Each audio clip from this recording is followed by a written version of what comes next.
I think something interesting about your story is you identified what I identified when I started this podcast is everyone and their mom is starting a podcast. So it feels like a bad industry to push into.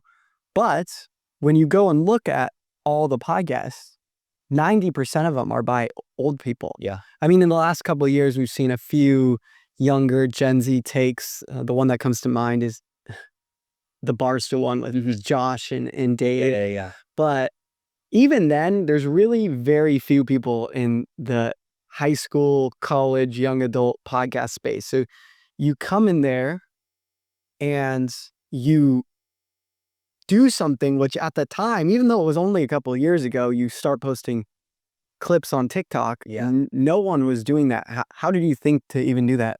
I think I very quickly learned that Spotify wasn't going to push my show on its own. And so this is, I guess, where the marketing mind came into play. I was just like, well, how else am I going to have people find the show? And I thought, well, TikTok's a platform where you can go viral all the time for free. And yet clips weren't really a thing when we started doing that. Now it's all you see across social media. And so I just started clipping it, and I eventually learned what was a good hook and what grabbed people's attention.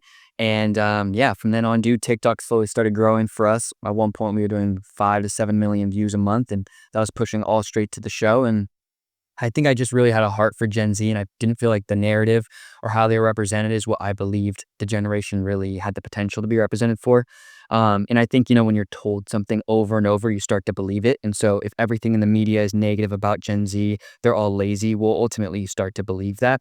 And so I thought, well, if there's somebody like your peers telling you otherwise, I think in high school, your parents have a big impact on your life, your teachers do, but ultimately the people around you, your peers, have the biggest social impact on you. So I thought instead of a podcast where parents are telling Gen Z what to do, and not even that we were telling them what to do, but what if two teenagers came out there, started speaking about our experience, speaking about what's going on? Could we potentially shift the narrative for our generation? That's really interesting. So I'm going to ask you here in a second what you felt the view of Gen Z was and how you felt you could change it. Before you do that, though, I want to tell you what I think the stereotype of Gen Z is. I think definitely the first stereotype that comes to mind is lazy, that they are computer addicted, which actually, that one I probably still agree with. I probably wouldn't say that's not the truth. Computer addicted, lazy, want things easy, which is kind of the same as lazy. Yeah. I don't know. That's what I got. And what narrative did you see and what did you want to change?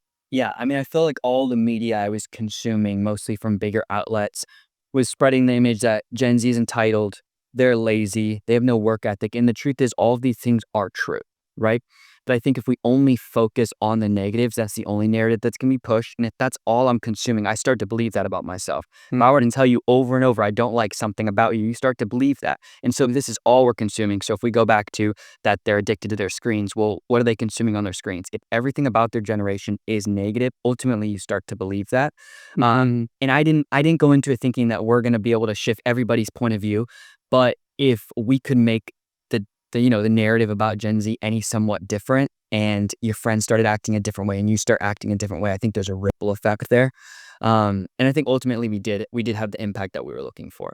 I think the narrative of Gen Z is like everything else.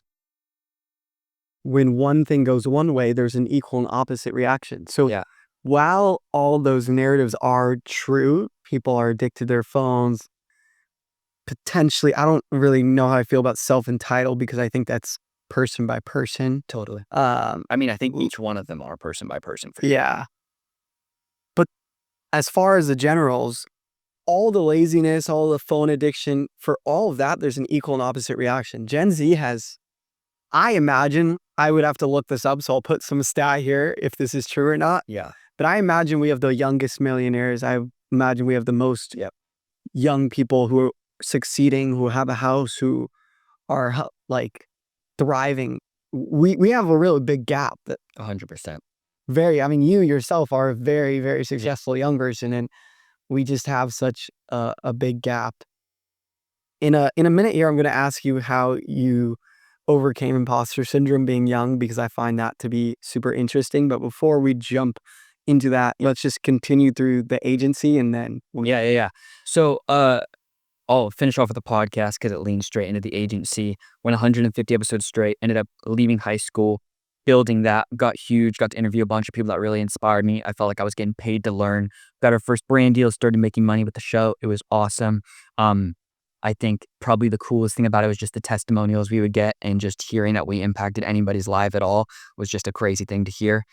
And after about 150 episodes, me and my co-host's lives were moving in different directions. He was moving to a different state, and I was honestly at my end. I was so burnt out, and I was not looking forward to it at all.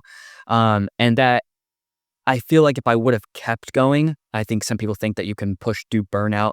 I think it was a very clear signal that I needed to stop it before it got to that point, before I hated all media, before I lost passion for Gen Z. And I think all of those things came in the package of being burnt out. I think I was getting there. And so pulled the cord. And that was the end of that project. And I think we left it on a great note. I think we impacted hundreds of thousands of people, which is just awesome in itself. And yeah.